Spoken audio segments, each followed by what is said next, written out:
Hi there guys, and welcome to Pure Technicals. This is Sam Broyne. Today we're going to be going through support and resistance.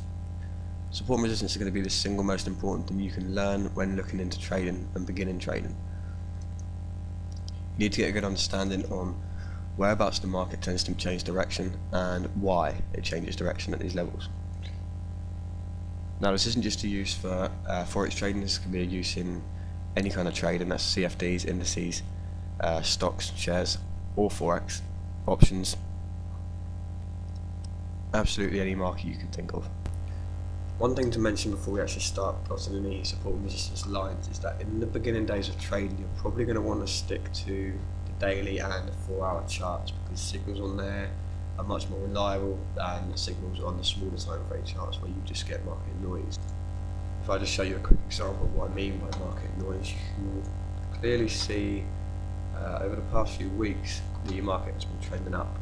But if you zoom into a 15-minute chart, you can see you get all this intraday noise, these support and resistance levels that just don't matter. And if you do this, you're going to end up finding yourself plotting lines of support and resistance that are really irrelevant, and it's just going to end up hindering your trades and making you make bad decisions. So stick to, for the time being, the daily charts. You'll most likely also find it easier to plot support and resistance levels on the daily charts on a zoomed out chart. In a minute you're going to see why.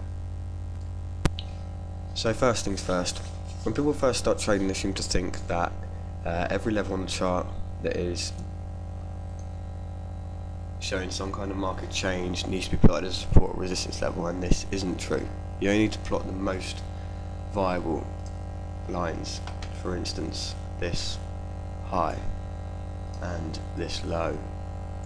So we've got support down here and resistance up here, acting as a floor and a roof. And this at the moment is a trading range between the highs and the lows. In the middle we also have some support and resistance, and just plot them in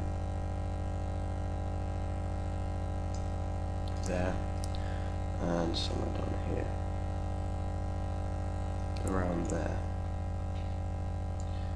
Now something you should really take note of, and something you're probably going to find quite a lot when plotting support and resistance, is that you find levels at 0-0 marks, or they're called psychological marks. Say for example here 1.34200, here 1.32 dead, 1.29957, so that would be 1.30 dead. Now they're called psychological levels. They're levels where the big banks plot their stop loss, their take profits, their buys and their sell orders. And that's why they're levels where the market tends to change direction. So let me just give you a quick example of that. You can see back here a level of support. And this is clearly a level when buyers have started coming into the market, creating the market to come back up. When the market reached this level here, take profit orders were hit, the market sold off, came back down to support. But now the big banks know that this is going to be a big area for buyers to come in. So when the market reaches here, the banks come in and begin buying. But now they also know that previously when the market hit this level, it managed to reach highs around here. So they're going to set their take profits for this level at 1.34200. Once the take profit orders are filled, the market's going to sell away as they're selling their positions. The value will decrease as the big banks are dumping off massive amounts of currencies. There's recently been a lot of interest in a new way to plot support and resistance, and it basically goes like this. Rather than plotting one level that could possibly end up being wrong, they plot two. So now, rather than having a precise line of support or resistance, you have a support or resistance area. So you've obviously got a much large area to prepare for market movement in the opposite direction, say against your trade position. So now, instead of looking for a precise mark, you only have to look for this level, and if you look into it, it's actually a very viable way to do it. You can see here where the market came up and hit resistance. That resistance did hold when the market came back up, but this time it broke a tiny bit higher.